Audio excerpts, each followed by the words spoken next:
Welcome to The Hypnotist, the show that gives you inside access to cutting-edge hypnosis with real clients facing genuine issues. Brought to you by the hypnotherapist demanded by celebrities, CEOs, and even royalty, Adam Cox.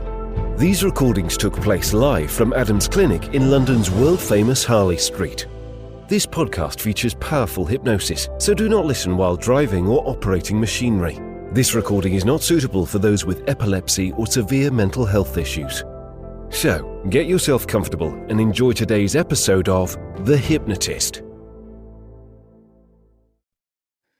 Hi, it's Adam here, and on today's episode of The Hypnotist, I'm joined by a guest hypnotist who's also going to be speaking at the Irish Hypnotherapy Conference, and that is Cristodora. Cristodora, welcome to the show.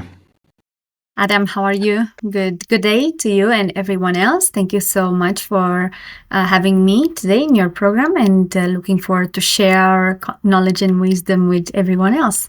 Yeah, perfect. Great to have you here. So I think we first met, at the London Hypnosis Convention just a few months ago. I saw your talk, which was fascinating. Before we get into what you're going to be talking about at Ireland, how did you get into this fascinating world that we call hypnotherapy? What was the catalyst that led you to quite an unusual niche? Yes, well, I studied psychology, and I remember that in our first year, we learned about Milton Erickson. So when we learned about him, we learned about metaphors and basic hypnosis. However, I've learned about it from a theoretical perspective and linguistic, more from the analysis or analytic part. However, I didn't experience hypnosis just the way we know it until I met Beryl in 2015 in Dubai. I was living and working in there, and I was going through a clinical depression. I had a very rough time because I just lost my father from a stroke. And I bumped into her in one HR conference, and she was giving a talk on emotional intelligence in business. However, she ended up hypnotizing us. So at the end of the training, of the workshop, I literally stalked her out and I asked her questions, and I booked a session with her to help me with that depression that I was going through, a PSTD. It was awesome. It was really so fast and so effective, because I was already doing a lot of other stuff, taking medicine, went to psychiatrist, and nothing seemed to help me. But when I worked with her, with my subconscious mind, I immediately processed the information. It happens to be that I'm a floppy, which means I'm that one of those persons that enter very quickly and very deep into hypnosis. So that was the start. And I remember that just after a few months, Beryl had a training in Dubai. And I said, okay, why I'm not going to get into this and do a training for myself. I never thought that I'm going to become an hypnotherapist and a trainer, and not even that I'm going to spend my entire life and routine on it. And so I got into the training. It was one intense 1 month training with Beryl. And from there, it was just nonstop training, traveling a lot, and keep training, and learned from different professionals, traveling all the time to all the conferences, and so that's how I got into hypnosis. It was Milton that was the initial kind of seed that was sown in your mind, and then obviously moved since then. And how would you describe your style? Because some people use labels and they'll say, oh, it's very metaphorical, it's very direct, it's very, they'll use different styles or kind of elements. How would you describe your type of hypnosis? Well, I would probably use intuitive word. I know that for some other professionals, intuitive might sound like unprofessional. However, I remember one thing that Beryl taught us, and she was, repeating that over and over again. Client is your script. The client is your script. So you just need to dive into that creative power of your subconscious mind is superconscious mind, and you get that information that is needed for the client in the moment. So I wouldn't say there is a way that I'm learning. I would rather say that I'm learning a lot of things, just like the good doctor, that doctor that just sees the things that he needs to put into place, and he just does that on the spot. So learning so many techniques and structuring them, understanding where I would have to put those techniques into place in the process when I'm with a person that I'm engaging, and I'm taking out of the toolbox the techniques that I need in every moment. So I'm pretty much flowing, although I have a structure. The way I'm working after so many years is that I normally take people in only if they go into a program 3, 6, or 9 months, because what I've realized that with hypnosis, people have they create this expectative that it has to be fast, quick, and sometimes 1 or 2 sessions are really good and can help people a lot, but many times it's not like that. People need to take it as a process, personal development. And what I do now, I mostly work with people 3 months into a regressive space, and we get into the wheel of life with all the areas that are important in our life, and we just dive into all those areas and find things that stop people from growing. And then we have the integration of the parts, because we have a lot of inner conflict, right? People are, a part of me now wants to change, and another part of me wants to stay the way it was. So working with parts is very fun. I like working with parts, and we move with clients through this process, and we creating a new character. And then the last part of the process is to work with people on to creating that new character. So if you would have the possibility to build a new you, how that new you would be. So that would be the structure. And obviously, when it comes to regression, there are so many techniques to work with regression. You can work with very clinical techniques with people who are scientific or very rational or analytic oriented, right? And then you can work with spiritual hypnosis with people who are spiritual or do yoga or all this kind of spiritual activities or practices. So always take in account the person needs to apply the techniques. Mm.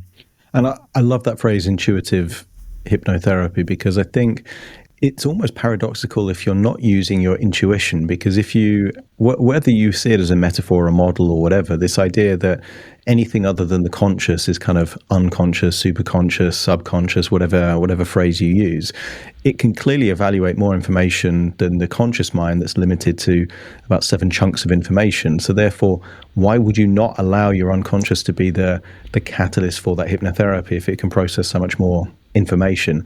So it's great that's clearly something you embrace. We're talking at the Irish Hypnotherapy Conference. Tell us a bit about what you're going to be talking about. I'm going to talk about that precisely, intuitive speaking, because I've been and I'm still going to so many presentations, not just in hypnosis, but also through the nature of my work, I'm going to different other industries, right? So I'm seeing presentations from different people with different mindsets, structures. Like it's different to hear a doctor speaking than to hear a dentist, than to hear a psychologist, than to hear someone who's doing a very energetic work. So the script, right, and the dialogue is totally different. So what I've noticed that sometimes people get really caught into the content and they forget about the people. So I mean I know there is a say who says that they will forget what you said, but they won't forget how you made them feel. So I really cling on to that, and I realized I observed people who are doing really good motivational speaking sessions and professional sessions, right? Teaching or academic sessions. And I've come to realize, at least is that the way how I'm feeling it and how people feedback on me, that when you're really connecting with the people, with the space, when you are with them and you feel them and you understand them just by seeing, just by watching their body language, their faces, right? Because we're 80% or more, our communication is nonverbal. So I really stick to that, and I zoom into that space of energy, right? And although there is a theme, there is always an energy that prevails that theme, right?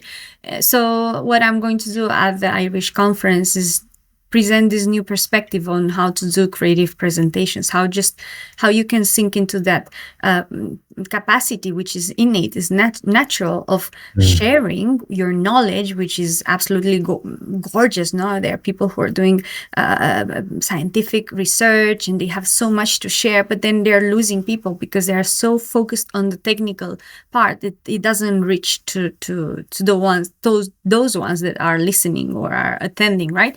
So the presentation is going to be about the fear of just being you. Because we're creating characters just to fit in a model, but we forget that we're humans and we need to maintain that link of humanity among or between us. And when I think of like some of the best TED Talks I've seen, it's not someone reading a script or doing a presentation. It's someone really kind of talking about their experiences and those kind of things. And I guess the parallel between presentations and hypnosis is the PowerPoint is the comfort blanket of the presenter and the script is the comfort blanket of the hypnotist. So it feels safe to kind of have that very structured thing, but in doing so you lose something at that point because humans already know how to communicate, and then having that additional thing in between kind of impedes that connection, that energy between them and the people they're working with. Did you use scripts early on in your kind of career as a hypnotherapist, or you've always been, let's say, using an intuitive style? No. At the beginning, the maximum that I did was to learn the words, because I'm not an English native speaker, as you can see. I'm neither a Spanish native speaker, I'm a Romanian native speaker. So I had to learn at the beginning, I had to learn the linguistics, I had to memorize, I had to practice the spelling. Just like now I'm making an effort to be able to make sure that what it reaches to people is what I actually mean. So it was more that work that I had to do, a personal work. But in terms of script, I always had that clear, as I said from the beginning, from Beryl. Just allow your creative mind to guide the session. You have the techniques, you have them inside. You learn the techniques, you master the techniques, you practice the techniques just before you get with the person. So when you are with the person, we use that person's ability and capacity to connect, to reach out. And ever since I started, I think that the only scripts that I read to say so was just the basic steps we had in the manual. Hypnosis manual is just because of the language, and the rest of the time I just flow. And you cannot imagine I could write a book of the kind of examples of metaphors that I always come up with when I just allow myself to be into this state of flowness. And I would say I'm not using scripts, neither for the presentations. I'm more of a storyteller, because you can get a content and you can wrap that content into a story. And when you say a story, when you tell a story, and when you get that, body language and the voice and the gaze and everything, and the emotion with the people sense that, and they just get into that boat and drive with you and travel with you through that story. So I would say that that's mostly what I'm doing. Yeah, and I think, for me, that's the ideal way to do it, to kind of get into that flow state and just allow the intuition, the subconscious to kind of do the heavy lifting. And then you're freeing up the cognitive resources to focus on calibration. You can then look at, facial expressions or micro expressions and those kind of things to kind of steer it in the right direction. I guess one step away from a script would be a protocol. And there are certain people that become attached to protocols, and they're very much evangelical that this protocol works for every client in every situation. And then again, it becomes less about the client and more about their system. And I guess there's pros and cons of doing that, because then, you can have a high level of confidence in the protocol, which some of that confidence is going to project across to the client. But it can be sometimes feel like putting square pegs in round holes where it doesn't quite fit, but you're kind of forcing it. What's been your experience of the pros and cons of protocols or techniques? All right. I think that my favorite word in this sense is structure. I create a structure. So I'm not marrying with any of the techniques. I could pull out stuff from Ellman, and then I can mix with techniques that are totally different, but I'm not marrying with any of the techniques. I'm not saying, oh, this is the ultimate. I mean, if I'm not doing it this way, it's not working. And I think that's the key to my success, that I'm just, taking the best out of all the techniques and creating a structure. I think that it is very important to understand how brain functions. It's very, very, very, very important to understand how mind functions. It's very important to understand people, their VACs, their submodalities, if they're visual, if they're kinesthetic, if they're auditory. I think it's important to understand the person, to ask the person to talk about themselves, to know, to have their life story in front of you. And yes, you need to have a structure. I believe it's important for you to be able to get from A to Z. If not, you're just like roaming around, but without having a direction. So I think that direction is very important in the process, and it's future pacing. So I would say, okay, I'm doing a pre-talk with the person. I understand what's the issue. Well, we discover which techniques are better to use with a person as we go along. But when we first meet, we have an objective. Okay, so you're coming here because you have this issue. What is your goal? What do you want to achieve?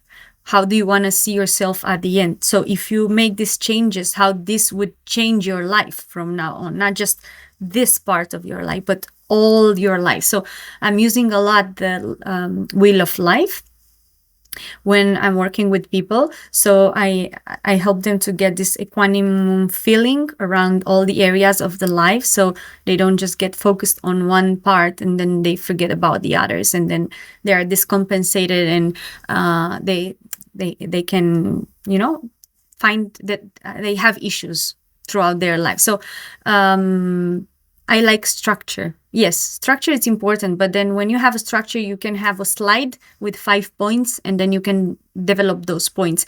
I'm not sure whether you were at the UKHA when I did a presentation now in November, that I had a technical issue. Yeah. I was left out of the presentation, so I didn't have a presentation and I didn't have anything. I just had myself, had that structure, had the people in the room, had the feedback from the people, and I just moved along with that. And I think it was an incredible session, and it's just because I allowed myself to flow, and I just didn't stick to, oh shit, my presentation. Why did I have to write this, that? Why that had to happen to me? Yeah, I think a lot of people would have kind of freaked out, because again, it's that comfort blanket. And the analogy that comes to my mind, I don't know if you've seen the original Dumbo, but Dumbo's little kind of feather, Dumbo's this elephant with big ears, and convinced that, the only reason it can fly is because it's holding this little kind of black crow's feather in its trunk. And for a lot of people, I think a protocol, a script, presentation becomes Dumbo's feather. It's that placebo effect that if they have that, then they're okay. And it was great to see your presentation, because the projector wasn't working, the PowerPoint wasn't working, and then the sound and all. Yeah, there's several issues. And I think to some extent, that's a great metaphor for life. Life isn't going to go exactly as you plan it to be, but adapting and changing is kind of the more useful thing to do there. So and another metaphor that's coming into my head is you were talking about kind of like this idea of kind of structure versus kind of scripts. It's almost like some people can cook well only if they follow a recipe exactly as the recipe is kind of written down.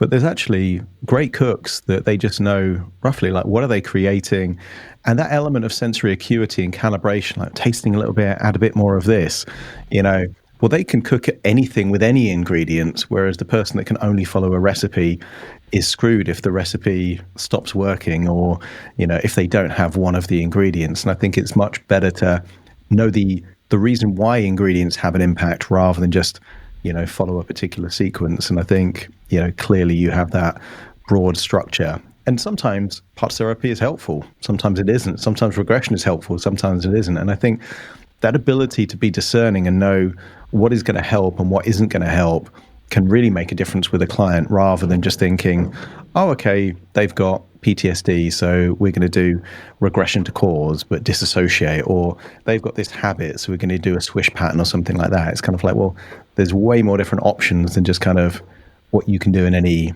kind of situation. If you could go back in time and give your earlier hypnotherapy self some advice, knowing what you now know from all the kind of clients that you've seen and sessions, what advice would you have given you in, let's say, your first year of being a practitioner? Or just keep doing what you're doing.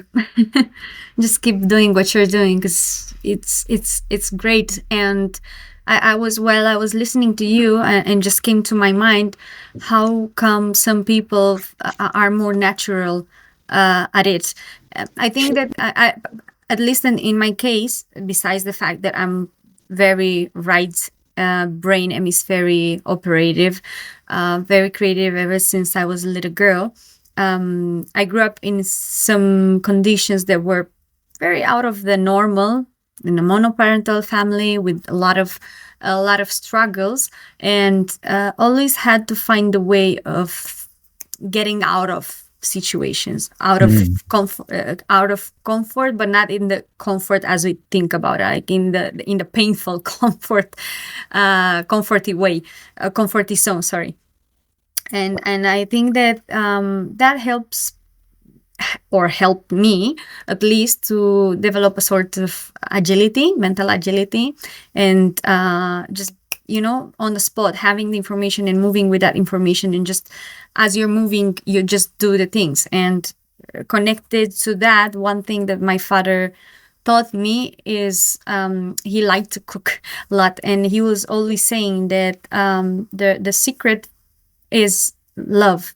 So when you put love into what you're doing, you cannot go wrong, because even if it doesn't come out the same way you see in a recipe, for example, is going to be the way it has to be in that very moment. So as long as we're putting heart into what we're doing, we're actually getting to transmit our message to the others. Yeah, we're at a strange time in kind of human history where perhaps within the next, who knows, 5-10 years, computers and robots will be smarter than the average human. And we might have this paradoxical situation where robots are better therapists than humans. Do you ever think about how our industry might change, and the pros and cons of what it would be like in a future where there's a better understanding perhaps of human problems from technology than from other humans? You see, these days I'm reading Course of Miracles. I'm not sure how that is in English, but here in Spain it's called Un Curso de Milagros, and it's talking about love and consciousness. And so while I was reading that book, I was contemplating and reflecting on technology.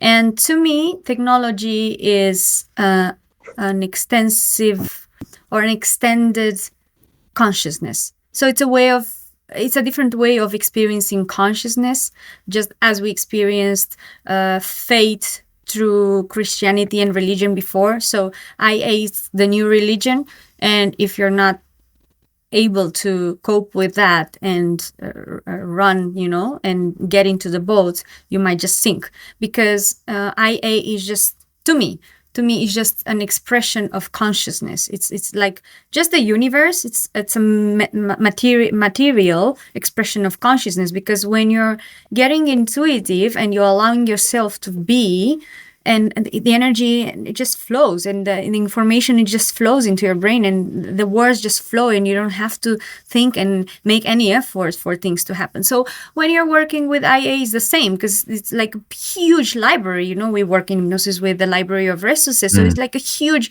library, and then you just place your thoughts, and you place your ideas, and you place your doubts, and the only difference is that you get an instant response instead of waiting for the universe to come back with a sign that is not tactile. Well, the IA, it's responding on the spot, and I already have a prompt and an IA assistant that is helping me with the therapy sessions, with the follow-up with my clients. It knows my clients.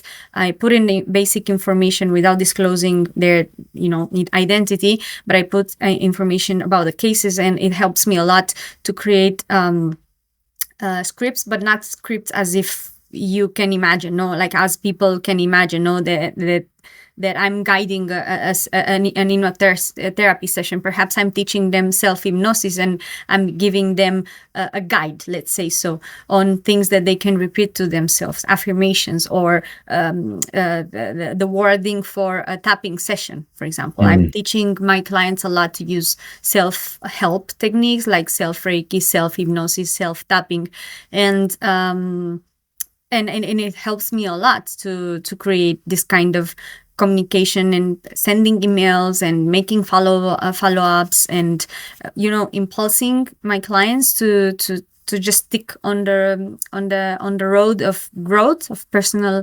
development. And it's the future. To me, IA is the future, and if we're not able to cope with that, and we reject it, we're going to end up I don't know where, but not very good. Actually left behind. I think there's a lot of people worried that AI and robots are going to replace humans, and I think I've seen a few kind of AI experts, and the consensus seems to be that there will be almost like this new digital divide. So 20 years ago, the digital divide was those who had access to fast internet and those people that didn't. And clearly there was an advantage for people that could. And the new digital divide will be the people that really understand and utilize AI and robotics, and maybe they have lots of automation happening in their work, in their business, in their home, and they really get the benefit of accessing whatever information they need rapidly. And those people that don't, and they're the people that would be the equivalent of, and there are people, in England we call them Luddites. It's kind of people that would reject technology. So they would never have a phone, never have a car, never have technology. And of course, it's very difficult to compete if you don't have the same resources. I also think it's a great metaphor, because it's kind of like, for me, AI is a resource in the same way that confidence can be a resource, or creativity can be a resource. And all things being equal, the human that can access more resources has an advantage to the human that, can't access the same resources. So yeah, it'll be a very strange future. And I'm sure there'll be new problems that we as therapists are working with clients that we can't even guess right now, because the world has changed so much. But it will be a very strange period. So for those people, and you're about to do a demo for us, some kind of example hypnosis session, but for those people curious to learn more about you, where's the best place for them to find you? Well, we have a website, but it's in Spanish. The idea is to translate it to English as well, as I'm exposed more and more to the English community. However, it's mindsetproacademy.com. It's our website, but as I say, it's in Spanish right now.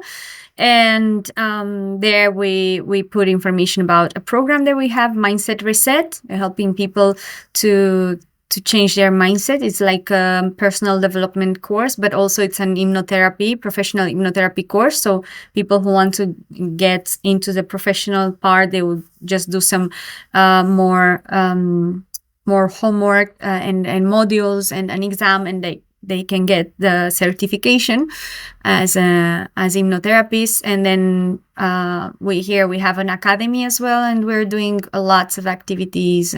We're doing yoga as well, hypnotic yoga, of course.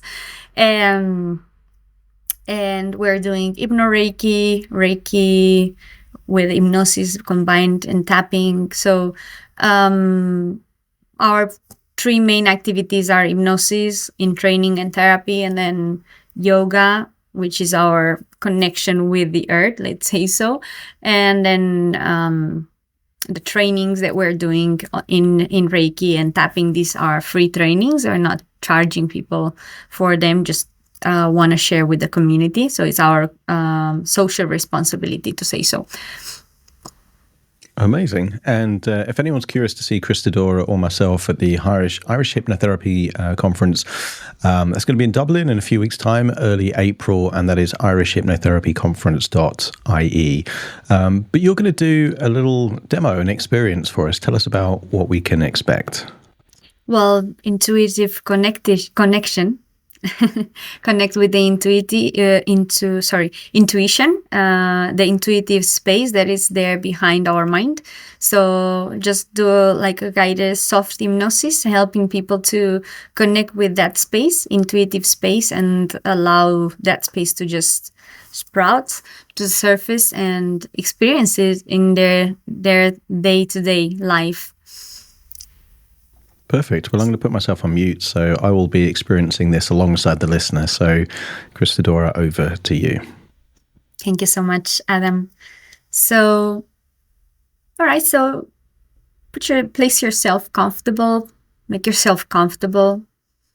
Allow your shoulders, your chest to relax. And now you can close your eyes. Just close your eyes. In a moment, I'm going to count from 5 to 1. With every number that I'm counting, you observe how your eyes getting heavier and heavier, heavier and heavier. And as you observe how your eyes are getting heavier and heavier, as you're listening to my voice, you relax deeper and deeper with every inhale and exhale. Every time deeper and deeper. So 5, you inhale deeply. And as you exhale, you allow all the muscles and all the cells of your body to relax deeper and deeper. 4, 3, you place your gaze, your attention behind your eyes, just as if you would like to touch the crown of your eye, of your head. Just imagine you want to touch the crown of your head with your eyes, and your eyes stay closed. 3, 2, you observe how your eyes stop working right now. Your eyes stop working right now. In a way that when I'm counting to 1, you're going to realize that your eyes stopped working. And you can test it. You can try to open your eyes just to realize that your eyes are just stuck. Relax, really relax. Now you stop trying and you relax deeper and deeper. Sleep. Every time I say the word sleep, every time I say the word sleep, you relax deeper and deeper. Every muscle, every cell of your body. Every muscle, every cell of your body. And now in a moment, I'm going to count from 10 to 1. And with every number, you can imagine yourself as you're going through some stairs. You can come up and down through the stairs. You can go up to the sky, or you can go down in the depth of the earth, whatever it feels good and comfortable for you. So 10, 9, 8, you deeply sing. 7, 6, 5. My Spanglish accent helps and guides you relax deeper and deeper. It's almost funny.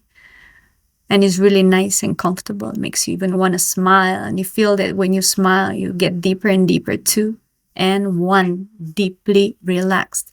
At the end of the stairs, you can see that there is a tunnel. And in a moment, I'm going to count again from 5 to 1. And with every number that I'm counting, you realize that you're floating through this tunnel. And at the end of this tunnel, there is a door. There is a special door. You can color it the way you want. It can have colors and different shapes and different sounds. You can draw this tunnel the way you want. So 5, 4, as you get closer to this tunnel, you can see the gate, the door. 3. When I'm counting 1, at the count of 1, you imagine you're in the library of creation, in the library of intuition, there where you can access to all the information you need to access. So you can realize right now that you are already a creative space,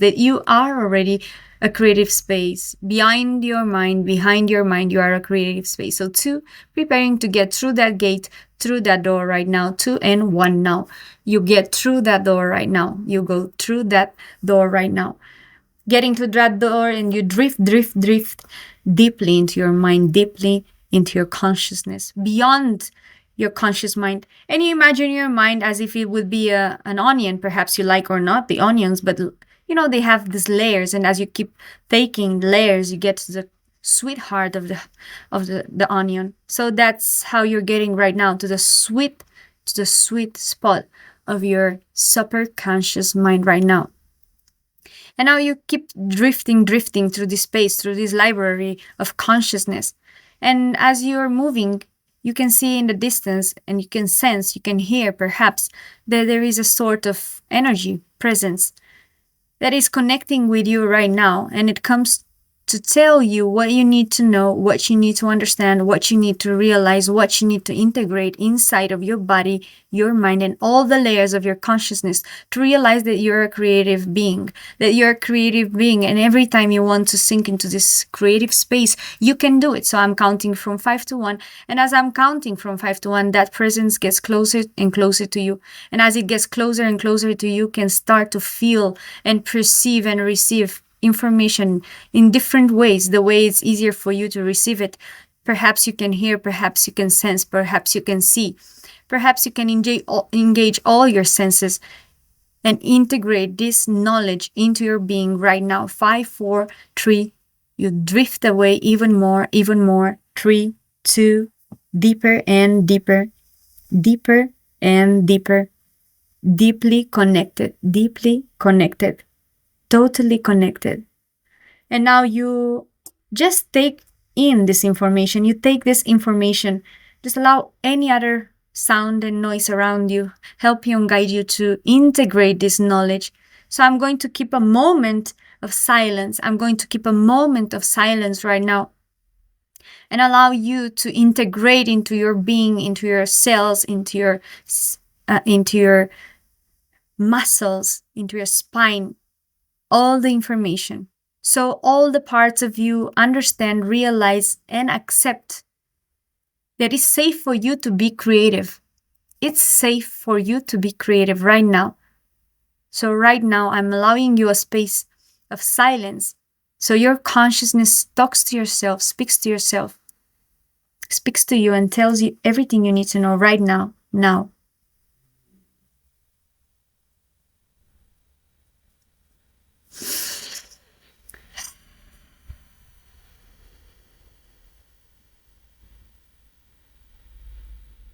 As you deeply inhale and exhale, you sense how you're downloading all this information.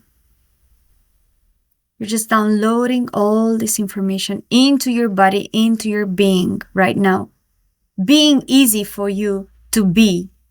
Being easy for you to just be. Be right now. Creative space right now.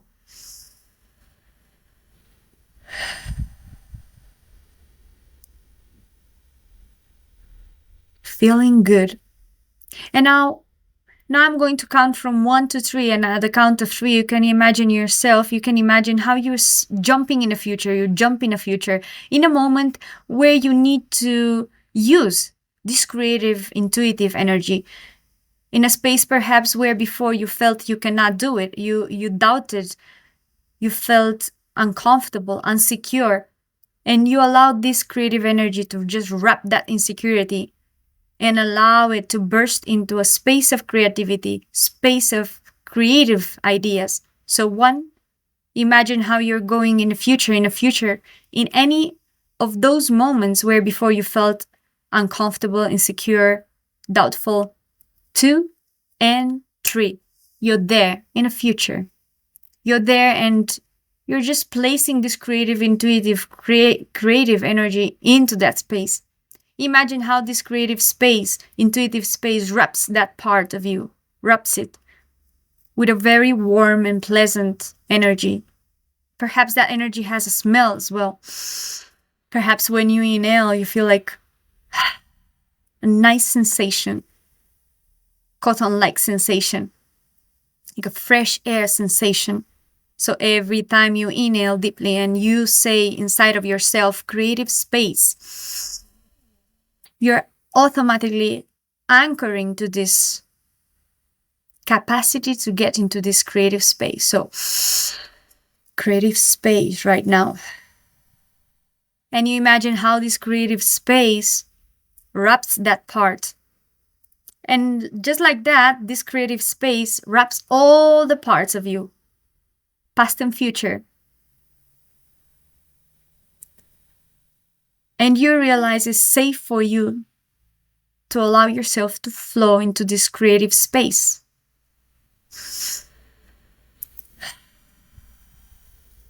Safe for you to do this right now. And in a moment, I'm going to count from 1 to 5, and with every number, you can integrate the entire experience, and you can even memorize it so you can use it next time when you need to do it.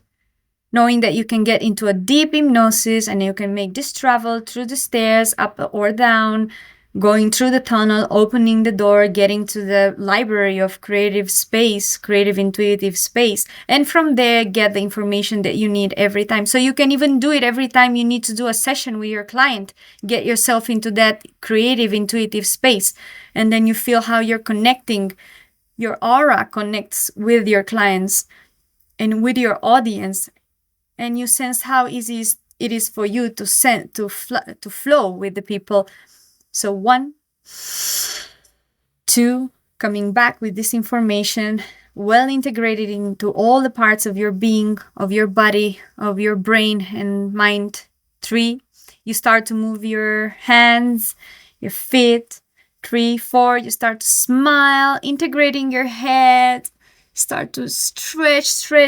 4, you start to stretch your hands up with a big, bright smile on your face, feeling totally connected with this intuitive, creative space. 4 and 5. Here now, feeling good, safe and control. Whenever you want, you can open your eyes, feeling good, in control, safe, with lots of energy and curiosity to keep diving into this creative, intuitive space. Hello. Wow, that was really good. I really felt I've drifted off there to a very nice place. It was all intuitive, Adam. Huh? No script. No, that's the way it should be. The way it should be. So, for people listening to this, obviously they know how to get hold of you. They might need to use Google Translate to translate your website if they're listening in English, but they can certainly get hold of you. What should they expect from a session like that? Just, feel more resourceful, feel ideas coming to them. What's the best way in which they can harness that? Okay, so while you're talking, it came to my mind that besides looking at the website to see what we're doing, they can also connect with me directly on my Instagram. So the name, the way it is right now, just with a dot, Cristodora.Buiculescu is my Instagram. So it's there where I'm more active, and I'm constantly publishing information and doing stories. And I'm also publishing in English because I'm connected with a lot of fellows from abroad, and that's one thing. They can get in touch through Instagram, and then we can change numbers. And what I'm working with hypnosis right now, I'm really focused on anxiety, fears, phobias, and I work weight loss or reducing weight or healthy weight, more to say healthy emotions, because weight issues are related to emotions. So we're working with emotions and coaching. So these are the areas where I'm specialized, I'm safe, I'm secure. Obviously, I sometimes work with quit smoking and other therapies. I have knowledge. I'm not expert in that. However, I can do it. Recently, I worked with a child. For example, I'm not very used to work with children, but the mothers having good results, they are sending their children with me. And I had the case of a boy. He's 12 years. In fact, he was this morning with me working on another fear, and I think it's called in neuresis in English, when they pee in their bed throughout the night. Yeah, bedwetting is kind of more. Bedwetting, yes, sorry. So here it has a technical name. So bedwetting. So he was doing a lot of psychology sessions and even taking medication, and nothing was working. And we started to do hypnosis, direct hypnosis with NLP, and a lot of metaphor, working with him, sleep talk. And just in 3 months, he stopped bedwetting. So now I'm getting into a new space working with children, which is new to me because I always felt clumsy with that, but I realize I'm getting very creative with kids, working with them. I think the great thing with kids as well is that their imaginations are so active that actually they don't have to get over this mental leap of what's hypnosis. They go to that place quick, and yeah, it's lovely working with kids. We're going to see you at Dublin in a couple of weeks. So if you want to see Cristodora, check out irishhypnotherapyconference.ie. And if you use the code ADAM, I think you can get a discount there on tickets. So check that out. Cristodora, great to have you on the show today. Thank you so much. And something else, Adam, I'm also going to be in Bristol, 7 and 8 of June, teaching hypnosis, EFT, and bilateral stimulation technique. Julie May was there at the UKHA this November, and he liked the way I'm combining these techniques.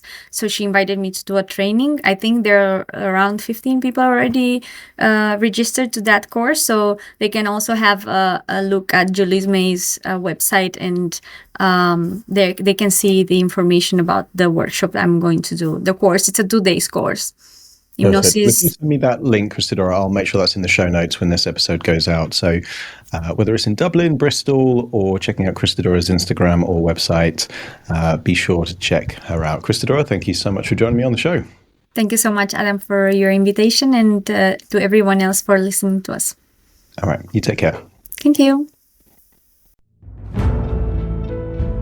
Thank you for listening to The Hypnotist with Adam Cox, the show that gives you inside access to cutting-edge hypnosis with real clients facing genuine issues. To automatically receive the latest episodes, please subscribe.